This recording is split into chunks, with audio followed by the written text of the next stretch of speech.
오늘 아침에 저희들이 욥기서 8장, 9장, 10장의 말씀을 읽었습니다. 오늘 읽은 말씀 가운데는 이제 처음으로 수아 사람 빌닷이 욥을 향해서 말을 하고 있는 것입니다. 마치 재판정에서 이 검사와 같은 그런 역할을 하는 세 친구들의 모습을 보게 되고요. 거기에 대해서 대답하는, 변론을 하는 욥의 모습을 보게 됩니다. 여러분, 빌닷 그러면은 아마 세 명의 친구들 중에서요, 처음에 나왔던 엘리바스가 가장 연장자고요. 아마 두 번째 빌닷이 나온 것 같습니다. 연장자로서요. 근데 빌닷이라는 이름 자체가 논쟁의 아들이라는 뜻입니다. 그래서 여러분, 빌닷이 다음에도 계속해서 이제 논쟁을 하게 될 텐데요. 이 빌닷의 말에는요, 이렇게 너무나 과격합니다. 그리고 빌닷이 욥을 대할 때 하는 말은 일단 욥이 죄인인 것을 전제하여서 말을 그렇게 하고 있음을 보게 됩니다. 빌닷의 말은요, 이렇게 무겁고요, 뿐만 아니라 예리하고요. 그래서 그 욥의 마음과 또 그의 상태를 갖다 찌르는 그런 칼처럼, 이렇게 비수처럼 이렇게 욥을 너무나 힘들게 하고 괴롭히는 그런 모습을 보게 됩니다. 여기에 대해서 이제 욥이 대답을 하는데, 하나님께서는 절대 주권자이심을 말하고 있는 것입니다. 하나님이 행하시는 것을 누가 알 수 있냐라는 거예요. 하나님이 행하시는 것을 사람의 기준에 의해서 이 사람은 착한 일을 했기 때문에 하나님이 그렇게 봐주고, 이 사람은 나쁜 일을 했기 때문에 하나님이 그렇게 징벌하고 이런 개념의 하나님이 아니시다라는 거예요. 하나님은 사람의 기준이 아니라 언제나 하나님은 절대 주권자로서 그 하나님의 오묘하시고 신비스러운 그런 섭리를 사람이 어떻게 알 수 있냐라고 이제 욥이 거기에 대해서 그렇게 반문하고 그렇게 변론하는 그런 내용으로 연결되어 있습니다. 오늘 읽는 말씀 가운데에서 몇 가지를 묵상하고, 오늘날 하나님의 사람으로서 세상을 살아갈 때에 우리의 모습이 어때야 되는가를 말씀 속에서 우리가 보기를 원합니다. 여러분, 8장 2절에 보면요, 이 말을 듣고 있던 엘리바스 말에 욥의 변론을 듣고 있던 그러한 빌닷은 이렇게 처음부터 얘기합니다. 8장 2절에 그렇게 말하는 거예요. 네가 어느 때까지 이런 말을 하겠으며 어느 때까지 내 입의 말이 거센 바람과 같겠느냐 라고 말하는 거예요. 듣고 있던 그 빌닷은 욥의 그 처지와 형편, 그리고 고통 속에 있는 그런 친구를 생각하지 않는 거예요. 그것은 어디 가버리고 이제는 그 욥의 말을 가지고 말하고 있는 것을 보게 됩니다. 철저하게 빌닷은 욥은 이 인과응보 법칙에, 그리고 권선징악 법칙에 지금 속해 있다라고 보는 거예요. 그래서 우리는 이미 욥의 모습을 보고 있잖아요. 이미 성경에서 우리가 가르쳐준 1장과 2장에서 욥은 온전한 자고 정직한 자고 하나님을 경외하는 자고 악에서 떠난 자다라는 걸 하나님께서도 그렇게 인정하고 하나님께서 그렇게 자랑했던 욥이었잖아요. 하나님의 입장에서 보면 여기서 말하고 있는 빌닷보다도 훨씬 더 욥이 의롭고 더 온전한 자였음을 분명합니다. 그런데 욥보다도 더 못한 그런 빌닷이 욥을 향해서 그렇게 비난을 하면서 외치는 것이 지금 8장에 나오고 있는 거예요. 욥을 향해서 그렇게 말하고 있습니다. 마치 여러분, 예수 그리스도가 우리를 창조했잖아요. 우리의 창조주잖아요.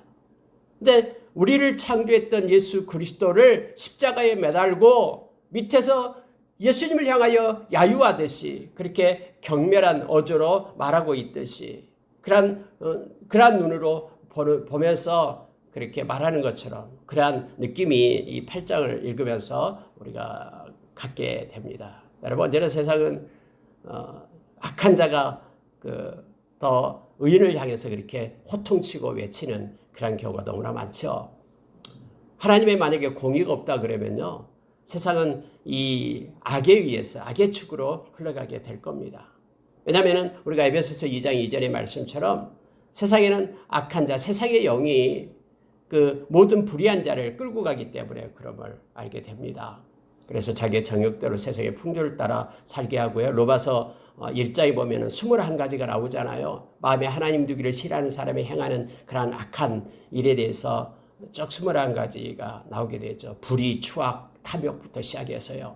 무정과 무자비까지 나타나는데 문제는 뭐냐면요. 로마서 1장 32절에서 이러한 일을 행하는 것은 이미 사형에 해당된 거라고 알고 있어요. 그러면서 그들의 행할 뿐만 아니라 이렇게 행하는 자를 옳다라고 여기는 것이 세상이거든요.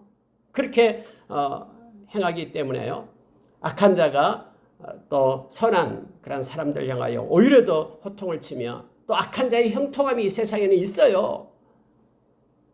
근데 단면적으로 보면 그렇습니다. 그러나 공의의 하나님이 계시기 때문에 우리는 하나님께 맡기고 로마서 12장에 보면은 이러한 원수 갚는 일은 하나님께 있다라고 하나님은 공의의 하나님이기 때문에 철저하게 하나님의 방법대로 심판하실 것을 우리에게 가르쳐주고 있죠. 하나님은 이미 욥이 가장 온전한 자다라고 여기에 있는 친구들보다도 욥이 온전한 자라고 그렇게 인정을 했고요. 1장 2장에서요. 그런데 이제 그의 친구가 마치 욥을 향하여 죄인을 다루면서 너가 회개하지 않으면 이렇게 된다라는 권선징악 그리고 인과응보적인 그런 관점에서 욥을 다그치고 있는 것을 보게 됩니다. 이 빌닷은요. 그 앞에서 나온 첫 번째로 나왔던 그 엘리바스는 그래도 욥의 선함을 먼저 이렇게 칭찬을 하고 이제 꾸짖기 시작하는데 이 빌닷은 그렇지 않아요. 곧장 바로 들어갑니다. 곧장 그 말을 닥쳐라라는 거예요. 네가 언제까지 너의 그 의로움을 주장하겠느냐? 언제까지 하나님이 지금 침묵하고 있다라고 나의 그런 그 선함을 알아주지 않는다라고 그런 말을 하느냐? 마치 너의 입의 말이 거센 바람과 같다 하면서 광풍과 같다. 다른 옛날의 성경에는요. 광풍과 같다. 그 말을 고쳐라. 좀 닥쳐라. 라고 말하면서 이렇게 말합니다. 너 자녀들 죽었던 것. 자 8장 4절이에요. 너 자녀들이 주께 죄를 지었으므로 주께서 그들을 그 죄에 버려두셨다. 너 자녀들이 지금 아들이 다 죽었고 딸이 다 죽었는데 10명이요. 바람이 불어서 죽었잖아요. 근데 그거 너 아들들이 죄를 졌기 때문에 그렇게 된 거야. 왜 그것을 몰라 하면서 그렇게 말하고 있는 거예요. 여러분 그러면서요. 자 5절, 6절, 7절 보시기 바랍니다. 우리가 이거 이 말씀을 좀 보기를 원합니다. 이 말씀 우리가 많이 인용을 하잖아요. 특히 8장 7절 같은 거 내 시작은 미약하였으나 내 나중은 심히 창대하리라 해서 이렇게 뭐 어디 음식점 처음에 개업하고 하면은 딱 현판을 갖다 걸고 하잖아요. 근데 이 말이 어떻게 해서 나오냐면요. 빌닷이 말하는데 여러분 보십시오. 5절 보십시오. 네가 만일 하나님을 찾으면 전능하신 이에게 간구하고 또 청결하고 정직하면 반드시 너를 돌보시고 너의 의로운 초소를 평안하게 하실 것이라. 내 시작은 미약하였으나 내 나중은 심히 창대하리라. 이 5절, 6절, 7절 함께 가는 거예요. 그러면요. 이 빌닷이 이제 너는 죄인이다라는 거예요. 너가 지금 이러한 어려운 처지, 심히 질곡 가운데 있고 너의 가사는 다 없어져 버리고 지금 형제들도 다 떠나고 자녀도 다 죽고 지금 온통 그런 고난 속에 질곡 가운데 있는 것, 네가 죄를 짓지 않았으면 이런 일이 없을 텐데 하나님께서는 죄인을 책망하시고 선한 사람을 하나님이 일으키시는데 너가 죄인이다라는 것을 전제하고 말하는 거예요. 너희 아들이 죽는 것도 아들들 죽는 것도 그들의 죄 때문이다. 그런데 만일 네가 회개한다면 이렇게 얘기하는 거예요. 5절입니다. 그래서 네가 만일 하나님을 찾으며 이 말은 회개하며 이 말이에요. 그럼 그 죄에서 빨리 떠나라. 그래서 네가 하나님을 찾고 전능하신 이에게 간구하면 하나님 앞에 긍휼을 베풀어 달라고 그렇게 기도하고 회개 기도를 하면 이것은 이제 하나의 신앙적인 그렇죠? 이제 종교적인 회복을 얘기합니다. 종교적으로 신앙적으로 네가 그렇게 돌아온다면 두 번째 조건은요. 6절입니다. 또 청결하고 정직하면 이것은 이제 도덕적인 기준이 되는 거예요. 우리는 모르겠다라는 거예요. 너의 삶을 우리는 그 은밀하게 행하는 너의 삶을 잘 모르겠는데 틀림없이 너의 삶 가운데는 청결함이 없고 정직함이 없었다라는 거예요. 그렇기 때문에 하나님께서 너를 그렇게 징계했다라고 지금 빌닷은 말하고 있는 것이죠. 그래서 너의 손을 깨끗하게 한다면은 청결한 삶을 살고 정직한 삶을 네가 살게 된다면 나는 반드시 하나님께서 너를 돌보실 것이다. 그리고 하나님께서는 의로운 처소를 평안하게 하실 것이다. 너가 지금 고난 중에 있는데 그러한 처소를 평안 가운데로 하나님이 인도하실 것이다. 그러니 빨리 신앙적으로 회개하고 그리고 도덕적으로 정직한 사람이 되라. 그래야지만이 하나님께서 너를 평안을 주고 너를 돌봐 주실 것이다. 그러면서 이제 7절을 말씀하고 있는 거예요. 내 시작은 미약하였으나, 이건 지금 현재 상황을 얘기하고 있는 것이죠. 너가 지금 미약한 상태, 온몸 투성이가 지금 그렇게 질병으로 또 상처 투성이로 마치 막 온쪽에 구더기가 있고 막 흙으로 덮인 것처럼 터지고 모든 피부가 그런 상태. 너 시작은 미약하였으나 내 나중은 심히 창대하리라. 이 전제가 뭡니까? 네가 회개한다면 이것이죠. 네가 회개해서 하나님을 찾고 하나님께 간구하고 너의 삶이 청결하고 정직한다면 지금의 상태는 미약하지만은 그러나 너의 나중은 심히 창대하리라 라고 말하는 거예요. 근데 여러분 우리가 뭐 음식점 같은 데서 위에 말은 다 빼버리고 이것만 딱 써가지고 놨죠. 내 시작은 미약하였으나 심히 창대하리라 해서, 근데 이 조건이 있다라는 거예요. 어떤 조건?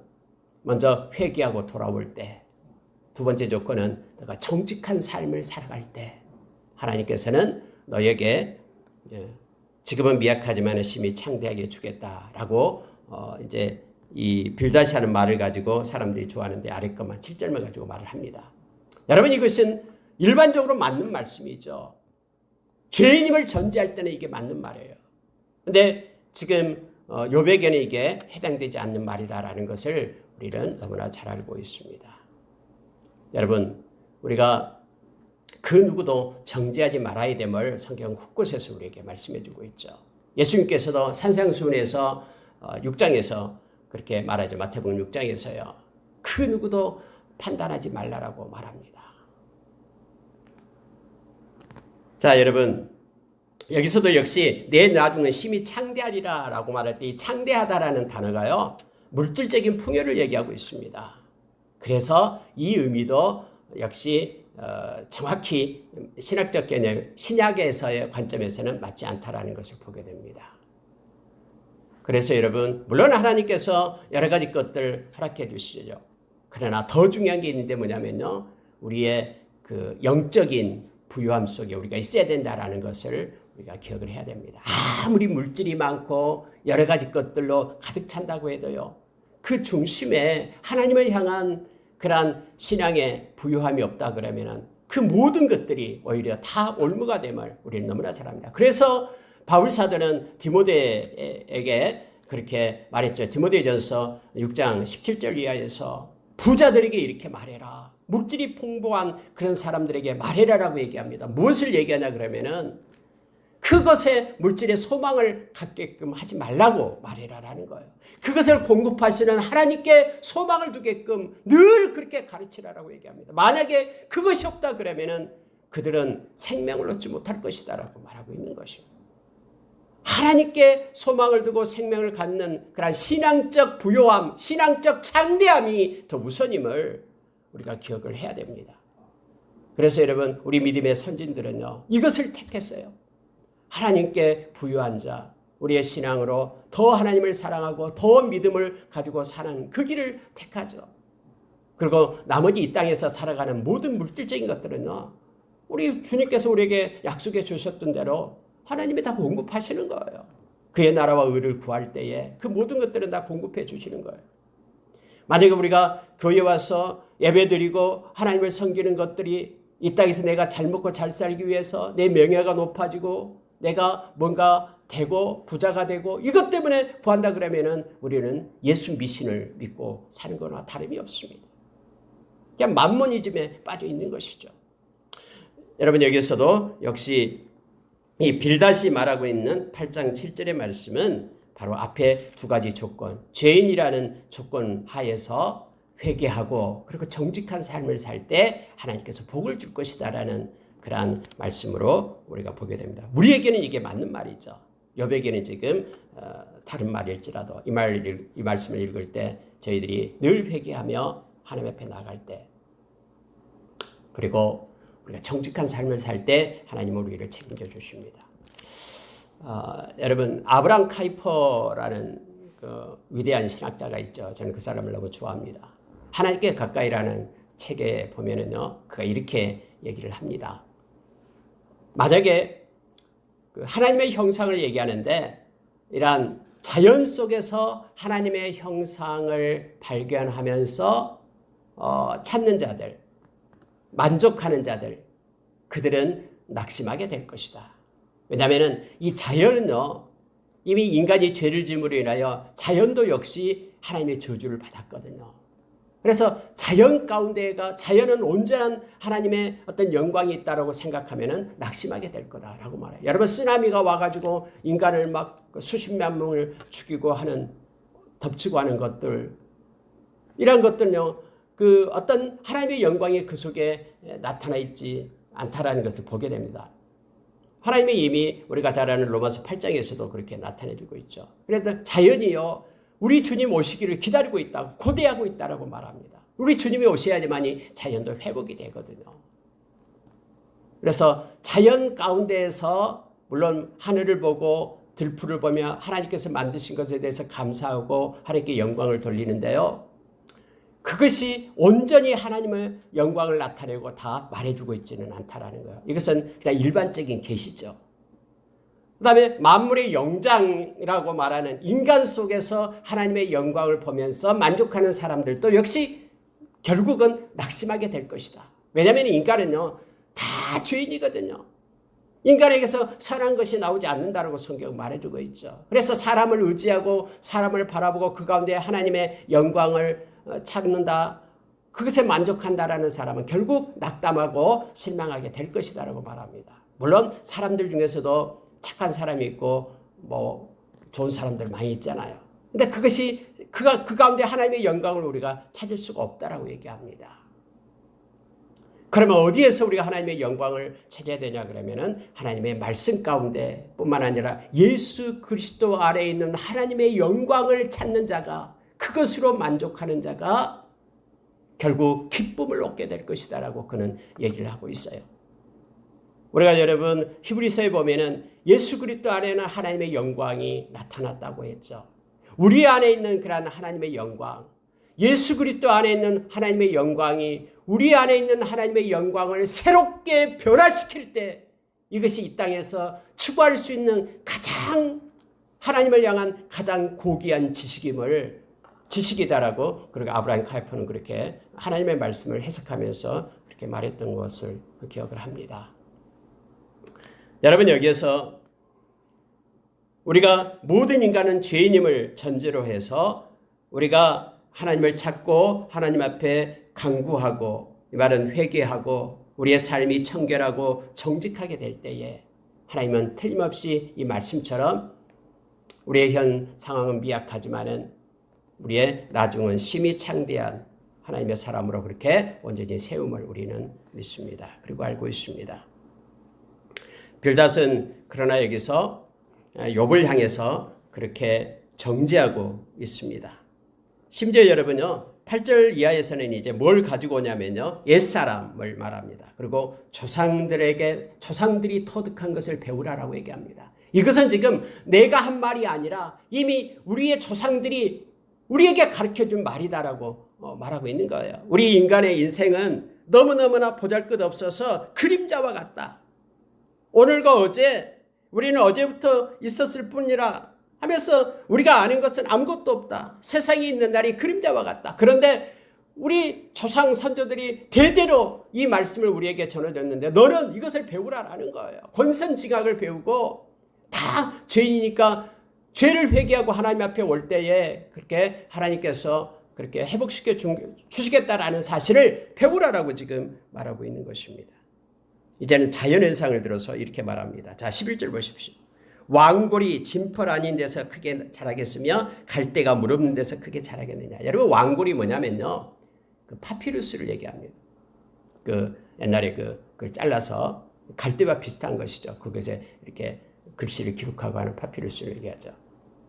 근데 이것들은요, 뭐 뻘에서 자라요. 근데 뻘이 없으면 이렇게 왕골이 자랄 수 없고요. 또 갈대도 물이 있어야지만 갈대가 자라잖아요. 근데 물이 없으면 갈대가 자랄 수가 없죠. 여러분, 갈대나 이 왕골은요, 아래가 비어 있어요. 그래서 물이 없으면 금방 말라버리죠. 자, 12절 보십시오. 이런 것은, 즉 왕골이나 갈대는 새순이 돋아 아직 뜯을 때가 되기 전에 다른 풀보다 일찍이 마르느니라. 그럼 여기서 왕골이나 갈대는 뭘 얘기하고 있냐면은 지금 욥을 얘기하고 있는 거예요.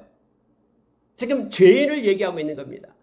그들이 자랄 때는 막 다른 풀보다 더 크고 그렇게 우뚝 서지만은, 그러나 속이 비어있기 때문에, 악한 자이기 때문에, 죄인이기 때문에 금방 그들은 빨리 심판을 받아서 일찍이 마르게 된다라고 말합니다.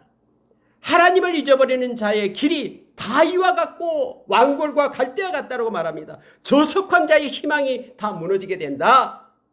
그가 믿는 것은 끊어지고 그가 의지하는 것은 거미줄같이 될 것이다. 그러니 왕골과 갈대처럼 이런 악한 자, 죄인은 빨리 위에서 말한 것처럼 회개하고 하나님을 찾고 하나님께 구하고 돌아와야 된다. 욥, 너는 빨리 왕골과 갈대처럼 그렇게 있지 말고 마르기 전에, 더 이상 없어지기 전에 하나님께 회개하고 돌아오라. 만약에 그렇지 않으면 너는 거미줄과 같은 인생이 될 것이다 하면서 지금 욥을 몰아붙이고 있는 모습을 보게 됩니다. 여러분, 15절 한번 보시기 바랍니다. 그 집을 의지할지라도 집이 서지 못하고 굳게 붙잡아 주어도 집이 보존되지 못하리라. 회개하지 않으면, 하나님께로 돌아오지 않는다면 이렇게 될 것이다. 아무리 세우려 해도 그 집은 서지 않고 무너지게 된다.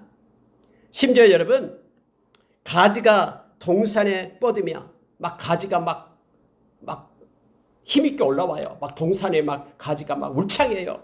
그리고 17절에 뿌리가 돌무더기에 서리어서 돌 가운데 들어갔을지라도, 뿌리가 너무 커요. 그래서 여러분, 그때 팔레스타인 그 지역은요, 이 돌이 많거든요. 그래서 뿌리가 돌 사이로 박혀야지만이 이 나무가 온전히 설 수가 있어요. 근데 뿌리가 막 이렇게 커가지고 돌 사이로 막 이렇게 내려가요. 웅장해요. 바람에 불어도 이렇게 쓰러질 것 같지 않아요. 가지가 막 그렇게 창창하고요. 뿌리가 깊이 박히고요. 이럴지라도 그곳에서 뽑히면 그 자리도 모르는 체하고 이르기를 내가 너를 보지 못하였다리니. 그러나 그렇게 엄청난 큰 나무다도 뽑혀버리면은 그 자리가 말하는 게 언제 있었냐? 라고 될 것이다 라는 거예요. 누가요? 왕골과 갈대와 같은 악인, 죄인, 하나님을 찾지 않고 하나님 앞에 회개하지 않는 사람, 삶을 통해서 청결하고 정직한 삶이 없는 사람, 이렇게 될 것이다. 지금 욥이 너가 바로 그런 처지에 있다. 그러니 빨리 하나님께로 돌아오라 하면서 직선적이면서 강압적으로 지금 빌닷이 욥을 몰아세우고 있는 것을 보게 됩니다. 20절 보시기 바랍니다. 하나님은 순전한, 이제 결론을 내는 거예요. 하나님은 순전한 사람을 버리지 아니하시고 악한 자를 붙들어 주지 아니하심으로 웃음을 내 입에 즐거운 소리를 내 입술에 채우시리니. 여러분, 이게 두 개가, 이 20절과 21절이 서로 반대되는 개념 같지만요, 그렇지 않아요. 하나님은 순전한 사람을 버리지 아니하시고 악한 자를 붙들어 주지 아니하심으로. 자, 보십시오. 욥을 향해서 그렇게 이제 결론을 낸 거예요. 순전한 사람, 깨끗한 사람, 하나님은 절대 버리지 않는다. 그런데 너는 지금 하나님이 버리고 있다라는 거예요. 네가 순전하다고, 깨끗하다고, 의롭다라고, 그렇게 온전한 자라고 주장하지만 너야 지금 현상을 바라라는 거예요. 나는 지금 하나님께 버림받은 자다, 저주받은 자다. 하나님이 어떻게 순전한 사람을 버리냐? 버리지 않는다. 하나님은 절대로 악한 자를 붙들어주지 않는다. 그러니 하나님이 지금 너를 붙들어주고 있는 것이 아니다라는 거예요. 하나님이 붙들고 계시다면 너의 처지를 바라라는 거죠. 그러니 욥아, 나는 빨리 회개하고 하나님을 찾고 하나님께 구하라 라고 지금 말하는 거예요. 그러면, 그래서 21절로 넘어가는 거예요. 그러면 회개하면 웃음을 내 입에, 즐거운 소리를 내 입술에 채우시리라. 하나님께서 이제는 너에게 평안을 주고 웃음을 주고 즐거운 소리를 너에게 줄 것이다. 돌아오면 너를 미워하는 자는 부끄러움을 당할 것이라 악인의 장막은 없어지리라. 그래서 내가 회개하고 돌아올 때 너를 미워하고 너를 힘들게 했던 그 사람들, 하나님께서 그들에게 심판해서 부끄러움을 줄 것이고 너를 괴롭혔던 악인의 장막들은 없어지게 될 것이다. 이런 결론이에요. 그래서 여러분요, 이 8장에서는 빌닷이요, 처음부터 끝까지 죄인은 핵심은 그겁니다. 회개하고 왕골과 갈대와 같은 그렇게 시들어서 없어질 그러한 죄인들은 빨리 회개하고 하나님을 찾고 하나님께로 돌아오게 되면 하나님께서는 회복시켜주고 새롭게 하고 기쁨을 주고 평안을 줄 것이다. 그러니 여봐, 빨리 회개하라 라는 내용이 전부예요. 근데 여러분 8장은요, 욥을 향해서 그렇게 외치고 있는 것이라기보다는 저와 여러분을 향해서, 이 말씀을 읽고 있는 사람들을 향해서 지금 성경은 말하고 있는 것입니다. 빌닷을 통해서 우리에게 지금 말씀을 전하고 있는 것입니다. 그렇습니다. 우리가 회개할 때에 정말로 죄인인 우리들이 하나님을 찾고 하나님께 간구하고 뿐만 아니라 우리의 삶에 도덕적인 그런 삶이 회복될 때에 하나님께서는 우리를 세우시고 이끄시고 인도하시는 것임을 성경 우리에게 가르쳐주죠. 물론 이와 같은 힘도 우리 힘으로는 할 수 없어요. 하나님께서 은혜를 베푸셔야만이, 하나님의 긍휼을 주셔야만이 우리가 이 일을 감당할 수 있음을 알게 됩니다. 우리가 여러분 에베소서 2장 8절에 보면은요, 우리가 예수 그리스도를 믿고 구원을 받은 것이 우리에게서 난 것이 아니다라고 말합니다. 믿고 구원을 받았다라는 것은 하나님 앞에 와서 우리가 죄를 고백하고 죄사함을 받는 자가 됐다라는 것을 얘기하고 있죠. 전적인 하나님의 은혜로 되었음을 우리에게 말합니다. 회개도 마찬가지입니다. 하나님께서 회개를 허락하지 않으면요, 우리가 회개할 수 없습니다. 그래서 우리가 늘 하나님 우리의 마음을 주실 때 우리는 거부하지 않고 하나님 앞에 엎드려 우리의 죄를 인정하고 하나님 앞에 간구하며 그리고 회개할 때에 하나님은 우리를 새롭게 하실 것입니다. 우리의 삶을 새롭게 하고 또 하나님의 뜻 가운데 특히 우리가 영적으로 신앙적으로 깊이 하나님과 교통하는 자로, 그러한 하나님으로 풍성한 자로, 창대한 자로 우리를 그렇게 세우실 것을 우리가 합니다. 자, 이 말을 듣고 있던 욥이 어떻게 변론을 하냐면요, 2절을 보시기 바랍니다. 진실로 내가 이 일이 그런 줄을 알거니와 인생이 어찌 하나님 앞에 의로우랴. 보십시오. 이 빌닷의 말을요, 욥은 거부하는 게 아니에요. 네 말이 틀렸다라고 말하는 게 아니에요. 욥은 이렇게 말합니다. 이 일이 그런 줄 알거니와, 그래, 네 말 맞다라는 거예요. 다 맞다. 죄인들 회개하지 않으면은, 하나님 찾지 않으면은 같이 왕골과 갈대와 같이 될 것이다. 네 말이 맞다. 근데 한 가지를 더 붙입니다. 인생이 어찌 하나님 앞에 의로우라라는 거예요. 인생이, 모든 인간이, 그 유한한 인간이, 보잘것없는 인간이 어떻게 그 위대하시고 광대하신 하나님 앞에 의롭겠느냐, 하나님과 어떻게 비교할 수 있겠느냐라고 지금 욥이 말하고 있는 것입니다. 하나님 앞에 모든 인생은 다 죄인 아니냐. 그러면서 하나님을, 이제 욥이 알고 있는 하나님을 말하고 있는 것입니다. 변론합니다. 4절 보면은요, 하나님은 그는 마음이 지혜로우시고 힘이 강하시니 그를 거슬려 스스로 완악하게 행하고도 형통할 자 누구이랴. 하나님 앞에 누가 형통하겠느냐. 하나님 앞에 완악하게 한 자가 누가 형통하겠느냐. 하나님은 지혜롭고 하나님은 강하신데, 그래서 하나님은 엄청나다라는 것을 이제 말씀하고, 이제 욥을 통해 욥이 그렇게 말하고 있습니다. 보십시오. 10절이에요. 측량할 수 없는 큰 일을, 셀 수 없는 귀한 일을 행하시느니라. 욥은 알고 있어요.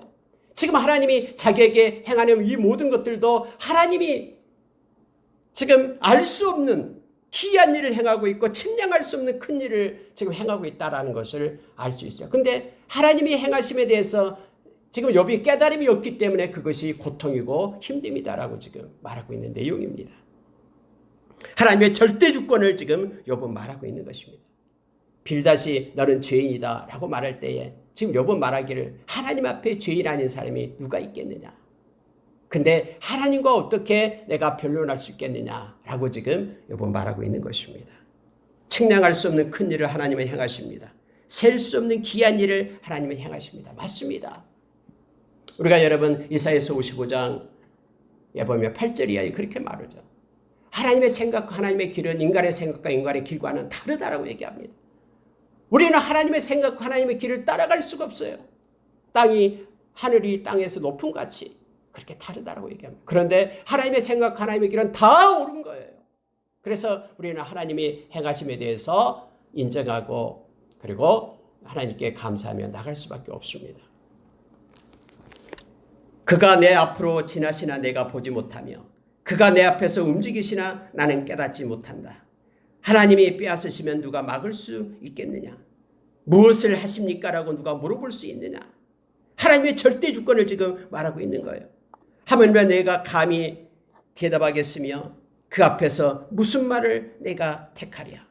가령 내가 의로울지라도 대답하지 못하겠고 나를 심판하실 그에게 간구할 뿐이며 가령 내가 그를 부름으로 그가 내게 대답하셨을지라도 내 음성을 들었으리라고 내가 믿지 아니하리라. 여러분이 믿지 않는다 그러면 그 말은요 하나님을 믿지 않는다 이런 뜻이 아니에요.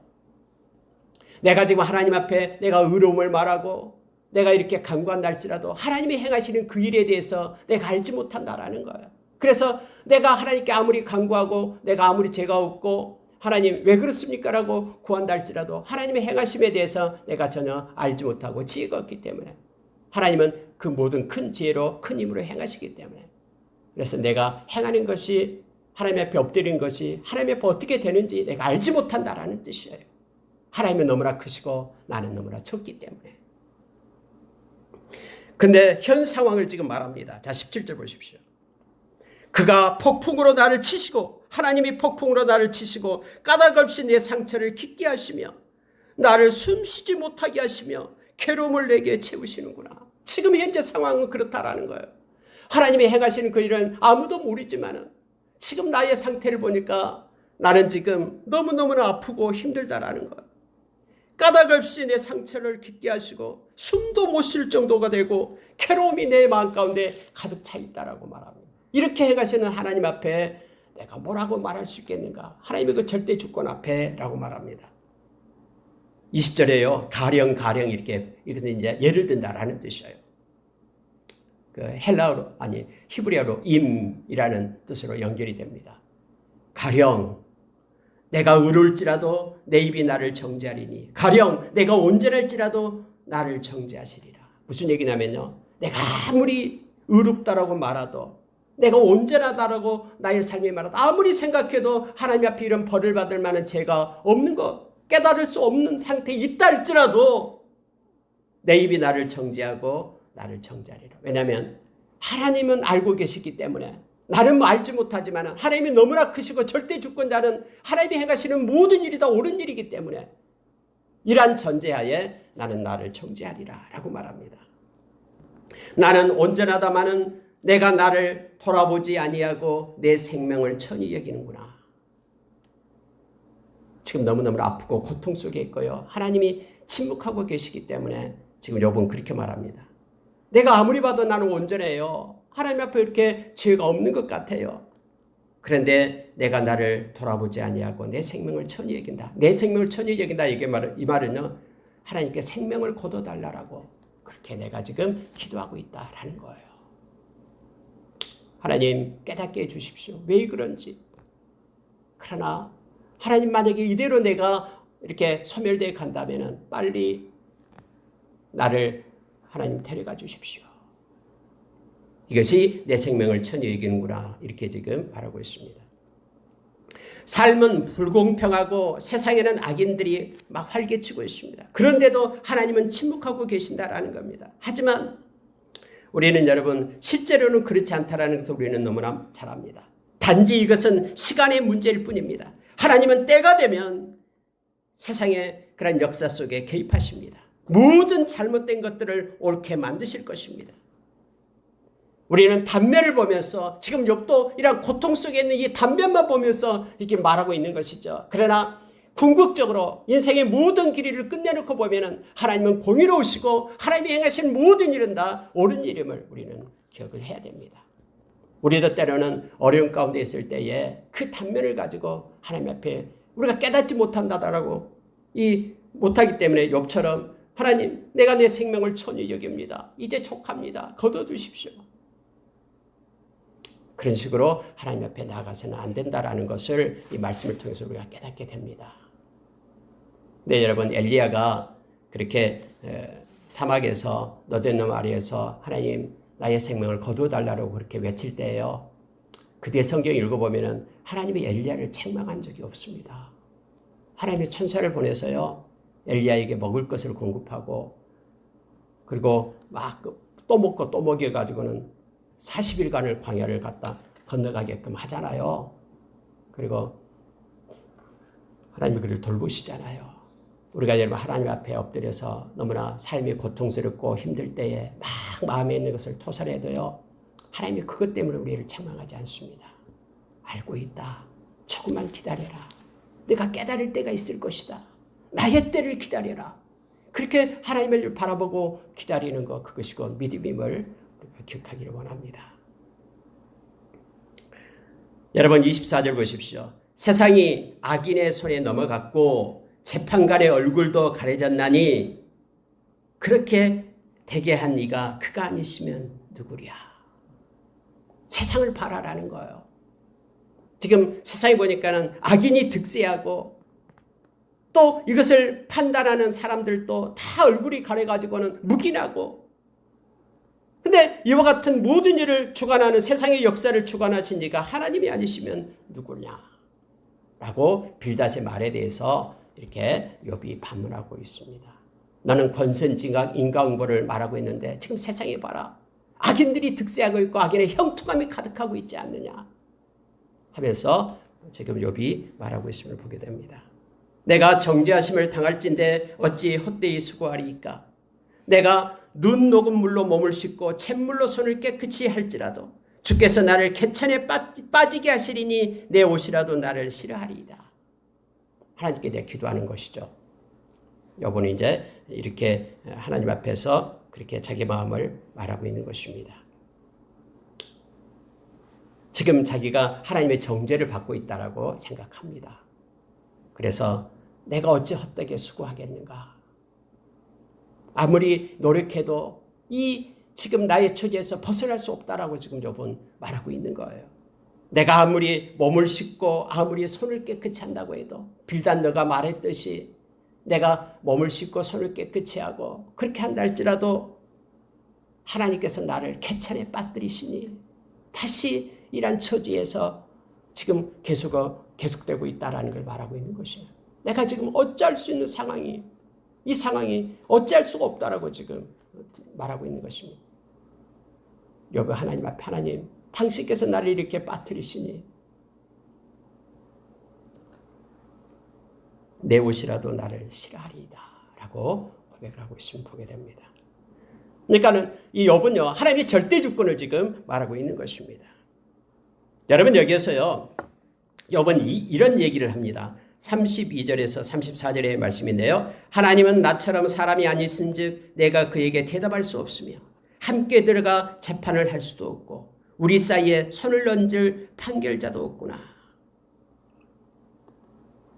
하나님과 인간이 어떻게 비교할 수 있습니까? 하나님이 행하시는 일은 다 옳은 일이고 내가 아무리 하나님이 행하는 일을 아무리 생각해봐도 깨달을 수가 없는데, 그렇다고 해서 누가 중간에서 중재하는 사람이 있으면 얼마나 좋겠냐라고 지금 말하는 거예요. 중재자가 없다라고 얘기하는 것입니다. 중보자가 없다라고 지금 성경 말하고 있죠. 함께 들어가 재판할 수도 있고 우리 사이에 손을 얹을 판결자도 없고, 우리 사이라는 것은 하나님과 욥의 사이예요. 이걸 말합니다. 그런데 여러분, 예수 그리스도가 우리의 중재자 되시는 것 아시죠? 예수 그리스도가 하나님과 우리 사이에 예수 그리스도가 계셔서 우리를 중재해주고 예수 그리스도를 통해서 우리가 하나님을 알게 되고 하나님의 뜻을 깨닫게 되고 예수 그리스도를 통해서 우리가 하나님의 자녀가 되고, 그러한 중재자로서의 예수 그리스도가 이 땅에 오셨잖아요.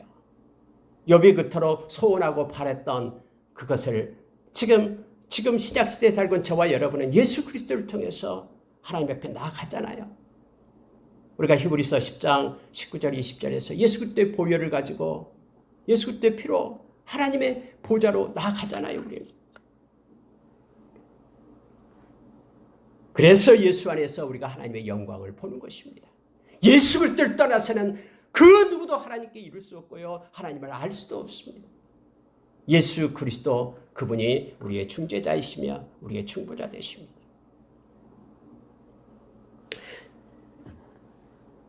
여러분 10장을 오늘 하려고 했는데요. 시간상 내일로 연기해서 하겠습니다. 이번 10장에서는 그 중요한 그 욥의 고백이 나오기 때문에 내일 이어서 하겠습니다. 말씀을 마치겠습니다.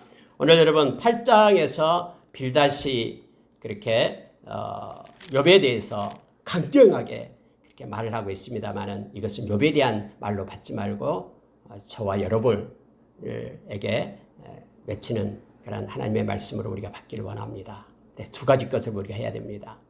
먼저 우리가 늘 하나님을 찾으며 하나님께 간구한 자가 되고 뿐만 아니라 우리의 삶이 청결하고 정직한 자로 설 것을 성경은 요청합니다.